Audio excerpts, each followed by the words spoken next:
बंधुओं, आचार्य भगवान पूज्यपाद स्वामी इष्टोपदेश ग्रंथ में उन जीवों के संबोधनार्थ उपदेश दे रहे हैं और वह हमें यही समझा रहे थे कि हमें व्रतों का आचरण करना चाहिए। अब कोई सोच सकता है कि व्रतों का आचरण क्यों करना, तो उन्होंने ये भी बतलाया था कि अगर हमें मोक्ष नहीं दिला पाता है वह व्रत, तो स्वर्ग संपदा तो दिलाई देता है। और यह आखिरी वाली गाथा यानी लास्ट गाथा में वह कह रहे हैं, हिट्सी कज मना तंके दीर्घ कालो पलालितम नाके नाकौ कसाम सौख्यम नाके नाकौ कसामिव। अब कोई कहना लग जाए कि देवगति में जाकर क्या होगा, विशेषता क्या है उस चीज की।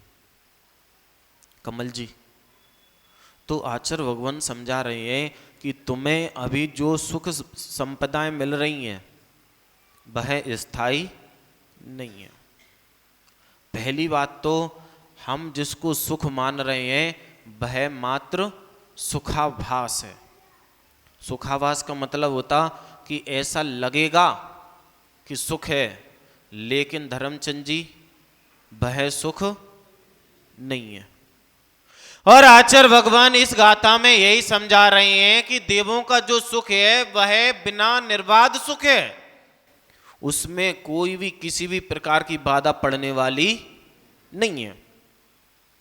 हमारे सुख अभी कैसे हैं बाबूलाल जी, कैसे हैं कि मान लो खाना खाने बैठे वो कोई विघ्न पड़ गया, मतलब जो सुख की अनुभूति आप करना चाह रहे थे उस सुख की अनुभूति महावीर जी आप नहीं कर पाए। लेकिन देवों के साथ ऐसा कुछ भी नहीं है। हमारे पास हैं कितने सुख, हम जिनको सुख मान रहे हैं, मान लो बहुत अच्छा घर भी बना है, घर में अच्छे फर्नीचर लगा, अच्छा बेड भी है, डल्लब का गद्दा भी है, और मान लो एसी भी है, तो जिसको आप सुख कह रहे हो वह सुख नहीं है।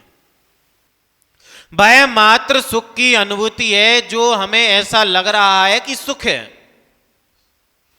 कालू भाई, कितनी भी बड़ी जगह हो, बहुत बड़े बड़े मकान बना लिए हमने, और हम क्या सोचने लगे सैलू भाई, हम सुखी हैं।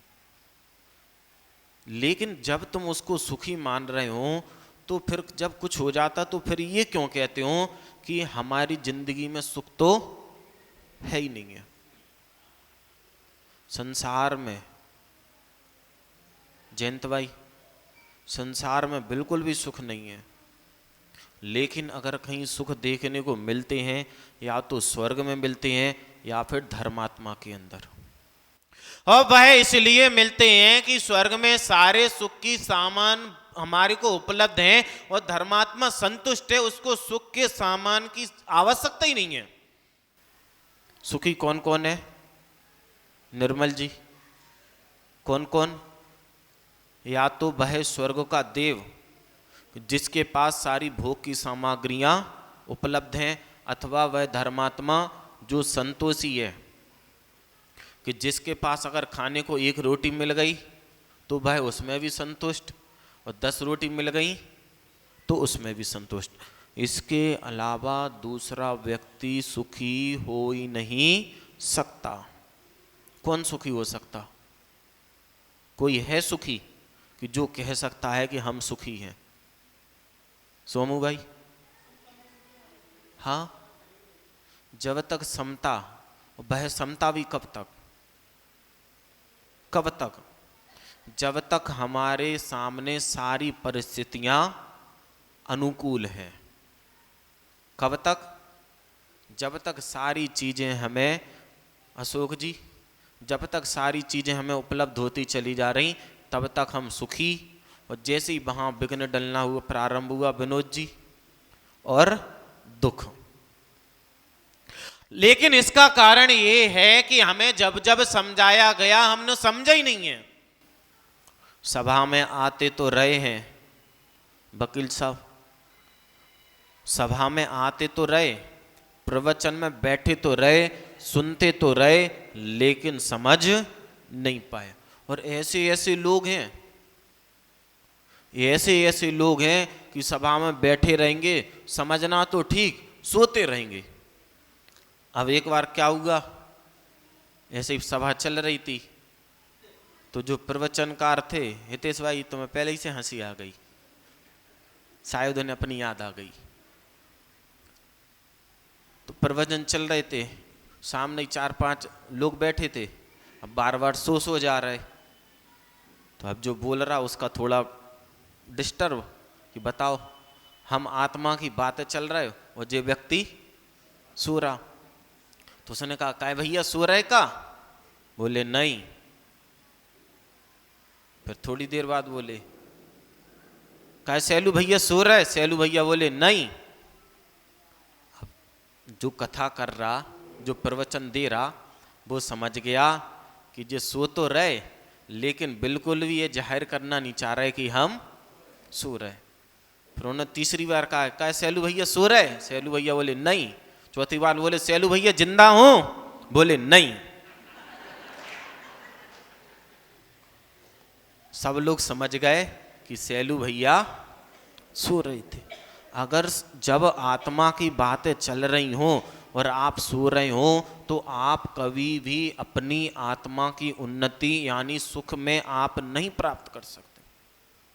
जब भी आपके सामने ऐसे कहीं पे भी उपदेश चल रहे हो, सभा चल रही हो, प्रवचन चल रहे हो, ऐसे जागृत रहो, ऐसे जागृत रहो कि निद्रा देवी कितनी भी आ जाए हमारे ऊपर, लेकिन हमारी आंख और हमारे कान मिच ना जाएं। ऐसे ऐसे लोगों को देखा, जब पढ़ने बैठते ना तो नींद आती है। हितेश भाई, अगर तुमने पढ़ा होगा तो तुम्हें अच्छे से पता होगा, कोई बोरिंग विषय हो और जिसको समझना हो, सुनना फिर से, कोई बोरिंग विषय हो जो लेकिन समझना हो तो उस समय नींद आएगी। जब आत्मा की बातें चल रही हो तो भोगी व्यक्ति को तो वह कैसी लगेंगी? बोरिंग। लेकिन जो पुण्यात्मा होगा, जो योगी व्यक्ति होगा, जो धर्मात्मा होगा, वह उस सभा में बिल्कुल भी नहीं सो सकता। तो मैंने देखा लोगों को अपने बालों में रस्सी बांध लेते थे, चोटी में, इधर कॉलर में आलपिन लगा लेते थे कि जैसे ही अगर गर्दन नीचे हुई, आलपिन क्या कहेगी? बेटा उठ जा। आप जब तक ऐसे जागृत नहीं होंगे, आप वह जो परम सुख है, जो सांसारिक सुख है देवगति, आप उसको प्राप्त नहीं हो पाओगे। मेरी बातें आपको गलत बहुत लगेंगी, बुरी बहुत लगेंगी, आपके अंदर ऐसी चुभ रही होंगी कि महाराज जी क्या कह देते। लेकिन जिसके अंदर जो घाव हैं, जिसके अंदर राग देश के घाव हैं, ईर्ष्या के घाव हैं, जब तक उसके अंदर वह बातें नहीं चुभेगी, उसके अंदर जो पीप है घाव के अंदर, वो बाहर नहीं निकलेगी। और यदि आपके अंदर वह बातें चुभेंगी नहीं तो वह पीप बाहर नहीं आएगी। जब तक बाहर नहीं आएगी, जब तक आप सुखी नहीं हो पाओगे। जब घाव हो जाते हैं तो क्या करते प्रदीप जी? पहले तो सोचेंगे उस पर बाम लगा के उसको सही कर ले, और तब भी अगर नहीं हो तो फिर क्या कहते कि इसमें चीरा लगा दो, काट के इसको फेंक दो। अगर उस घाव में से पीप बाहर नहीं निकली तो वह पूरा शरीर सड़ा देगी। और वैसे ही हमारी आत्मा में जो हम लगाए हुए हमारे रोग हैं, जो घाव हैं, राग के, द्वेष के, ईर्ष्या के, जलन के, अगर जे घाव जो पीप भरी हुई है, जे आपके आत्मा से बाहर नहीं निकलेगी, आपका पूरा जीवन तहस नहस करके आपको बर्बाद कर देगी। कितने अच्छे से समझ में आ जाता। इस बच्ची को पकड़ तो लो, इसकी मम्मी खुद डिस्टर्ब हो रही हो सबको। क्या कह रहा था मैं? गया। चलो, तो आचार्य भगवान इष्टोपदेश ग्रंथ में समझा रहे हैं कि देवों के जो सुख होते हैं वह कैसे होते हैं? निर्बाध सुख। उनकी जो उपलब्धि है उसमें कहीं भी किसी भी प्रकार से बाधा नहीं पड़ती। आपका भोजन कैसे होता नरेश भाई? आपका भोजन कैसा होता? अब महिलाओं से पूछो, एक एक घंटे तो इसी पे गपशप चलती, घरों में घंटे घंटे भर तो इसी बात पे लड़ाई चलती कि आज क्या बनाए। और मान लो कुछ ऐसा कुछ बना भी दिए और टेस्टी नहीं बना तो अब तो पूरा दिन तुम पे खाना ही बनावो नहीं आता। सही बात है कि नहीं? ऐसी ऐसे हिलाओ, हाँ, नहीं तो बगल में देख के ऐसे ऐसे कर दें, फिर धीरे से ऐसे ही कर दें, क्योंकि हम जिसको सुख मान रहे हैं बस सुख है ही नहीं है। एक अम्मा आई, बड़ी उदास सी लग रही थी, अब घर से लड़के आएगी तो कैसी होगी। तो मैंने उनसे पूछ लिया, रोज अच्छी आती थी, हमने कहा आज कुछ खो गया क्या? बोले हाँ। उसने समझा खो गया की जगह हो गया। यहाँ की एक और अच्छी बात है, यहाँ के लोगों से कहो कुछ सुनते कुछ। आधे को तो समझ में नहीं आती कि माँ जी ने क्या कह दी। मैंने उनसे कहा कुछ खो गया? बोले हाँ। हमने कही क्या? तो बोले पति से हो गई। अब मेरे को समझ ही में नहीं आई, जी कह रही खो गई, अब कह रही पति से हो गई। तो मैंने पूछा का खो गओ? बोले महाजी खो तो कछु नहीं है, आज पति से हो गई। मैंने कही किस बात पे? बोले सुबह से उठे तो पहले तो बड़बड़ान लगे, आज अच्छो खाना बनाइयो, आज अच्छो खाना बनाइयो। मैंने कहा कल अच्छा नहीं बना था? बोले उनको मन को नहीं बनो तो। मैंने कहा चलो ठीक है। फिर बोले जैसे ही वो सो के उठे तो उन्होंने अपनी पूरी चीज़ें बता दी, क्या बनाना क्या नहीं बनाना। मैंने बिल्कुल वैसी भी बना दी, लेकिन अब उनके मन की नहीं बनी। तो सुबह से लेकर शाम के 2:30-3 बजे 2:30-3 बजे तक बोले घर में सिर्फ जई कलह मची कि इसको कछु बनावो आता ही नहीं है। अजय किस किस की घर की परेशानी है? हाँ, लगभग सबकी। लेकिन अब आप यहां से देखो कि रोज की कहानी है जी। अब जयंत चाहे ऐसी कर देवे तब भी हम विश्वास नहीं करें।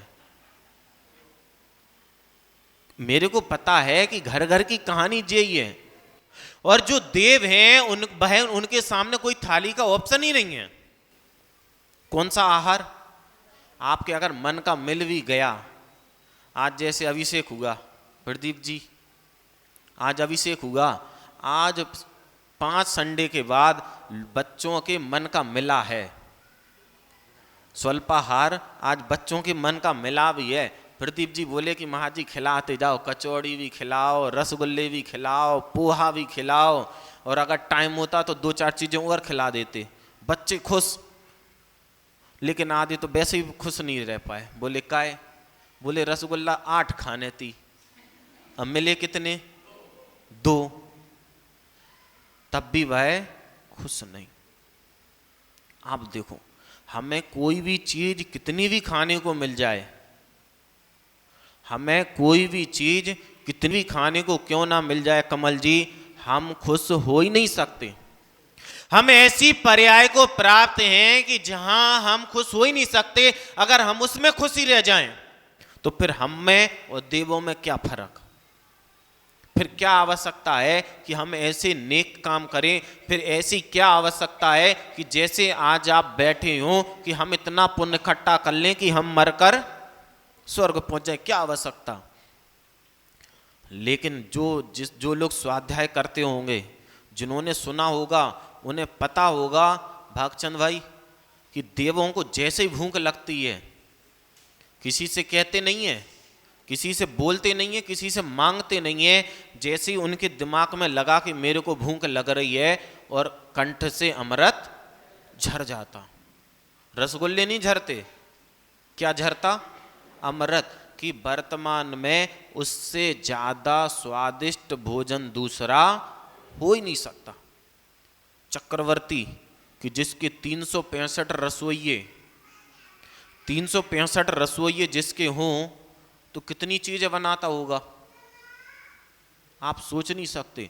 लेकिन वह भी उस इंद्रिय भोग का अनुभव नहीं कर पाता जो एक स्वर्ग का देव अनुभव कर लेता। और उनमें कोई विघ्न नहीं होता है, जितनी जिसकी आयु है वहां तक उस आयु पर्यंत वह सारे भोगों को प्राप्त होंगे। अब अपने यहां जैसे नहीं कि मान लो कोई बच्चा अमीर घर में पैदा हो गया,